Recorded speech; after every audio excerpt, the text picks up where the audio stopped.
Patience is the secret to good food. There is no better way to bring people together than with desserts. Always wear sunscreen and wash your makeup off at night.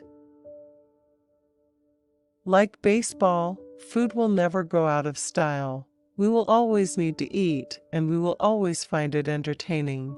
I think of food TV this way: all the fun and none of the calories. In America, Blackberry Farm in Tennessee is one of the most amazing hotels I've had the privilege of staying at.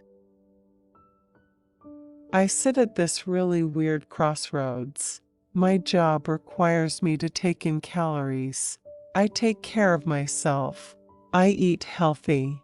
I exercise a lot. But then I have to go to events in cocktail dresses and look fancy. And people want to interview me about what I'm wearing. And then I'm compared to people who are wearing size 2 all the time. First and foremost, you have to remember that restaurants are businesses, and they have to stay in business. And though everyone thinks they want grass-fed beef, most people actually prefer the taste of corn-fed. It is less dry, more marbled, and less gamey, not to mention much less expensive than grass-fed. Find combinations of flavors you love and buy the best quality ingredients you can afford. Your food is only going to be as good as the sum of its parts, like anything else. I'm tempted by everything. My husband makes fun of me because every day it's a new food that I love. I have a weakness for butterscotch pudding, ice cream in any flavor, and dark chocolate, although that's one thing I do keep in my house: 70% dark chocolate. I was very, very little. It was the first time I ever cooked on my own, with my mother's supervision, and I made scrambled eggs. I felt so accomplished, like magic. At the beginning of the week, I roast a ton of vegetables so I can use them for the next few days. I also plan out meals in advance. When I'm cooking for myself, I find that I eat almost completely vegetarian, although I'm not vegetarian. I wish I could say I was one of those people who loves working out, but I don't. It's just not that fun. But I make an effort to work out aggressively 3 times a week. I also have a soft spot for spicy chicken wings. They are always best eaten at dives and sports bars, like Wogie's in the West Village, New York City, near my house. I cannot go to Montreal without going to Beauty's, my favorite place for breakfast, where I have the mishmash omelette with hot dogs, salami, eggs, green peppers, and onions, and the best banana bread in the world. It's legendary. I run a solid 4 to 6 miles at a time, and over the last 2 years I've gotten really into SoulCycle. It's sort of an evolved form of spinning. Because I travel so much, I bring my workout clothes and shoes wherever I go. That way I can always do some exercise. I'm a healthy weight for my height, and I like how I look on most days. There are few women in America that don't want to lose 5 pounds, but I refuse to let that thought dominate my life. And there are too many other real problems in the world, real obesity problems and real hunger problems, to worry that much about a few pounds that I'd like to lose. I love the Inn at Palmetto Bluff, an Aubaird's property in Bluffton, South Carolina.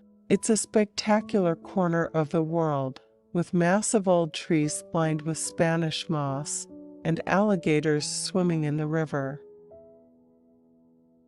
I spend so much time in Los Angeles and normally stay at a corporate apartment when shooting Top Chef, Just Desserts, But when I have the chance to stay somewhere more luxurious, I love the Montage in Beverly Hills. I am a glutton for a beautiful hotel. I am so easily smitten by high thread counts.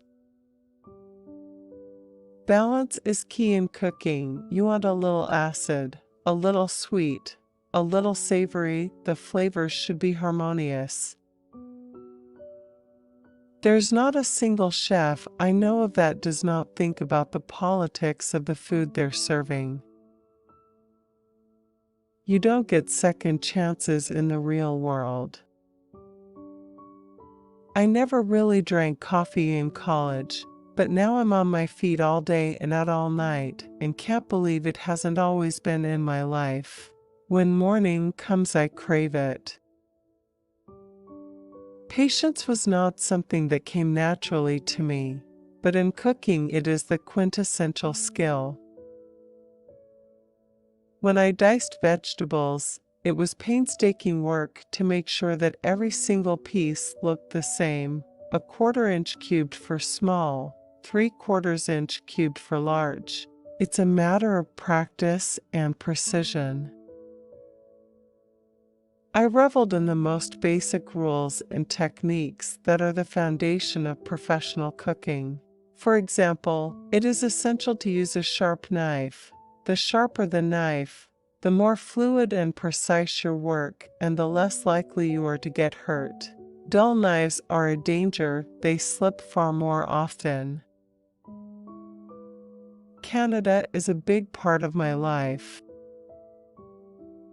The first thing people say to me when they meet me is, "You're so much skinner in person. You have to live up to these standards that are so unrealistic." I tried to tune it out. I had decided I wanted to write about food, and I knew the only way to do that is to speak with authority, which meant learning the language and knowing what that experience is like. My husband works in the music industry, and he's always the first to know about great new bands, so I end up seeming really with it because I'll be listening to an up-and-coming band before everyone else hears about it. It's better to get the nutrients for healthy skin from food, not supplements. Salmon, walnuts, blueberries, spinach. Lots of my favorite foods happen to be amazing for skin too. I would not say I'm an aggressive shopper. I want to be. I aspire to be an aggressive shopper. I am a meek shopper. You know, I lose patience really easily. I'd rather shop in the grocery store than in the department store. I can pick an apple like nobody's business. Eating a lot is an occupational hazard, but it's a pretty great problem to have. I spend a lot of time eating sweets on TV, cake, cupcakes, donuts, and pudding. It's a dream job, but at the same time there will be days where I wake up knowing I will eat 15 desserts. There are days when I literally have to eat 17 plates of food. It's intense. It's about moderation. You just need a few bites to get the gist of a dish. I have a mantra in my head that there will always be another meal. I can put my fork down, knowing there will be good things in my future. The less you do to beautiful food, the better it's going to taste. You don't need to mess with it all the time. My mother's kitchen was built to be the focal point of our house. I got into the kitchen often as a child. Dark chocolate and salt and vinegar chips are my weakness, but not together.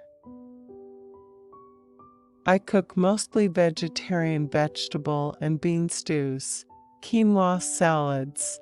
I make my mother-in-law's recipe for chicken and barley stew all the time. You can't fake being able to cook well. If you don't use good ingredients, the outcome is never going to be excellent.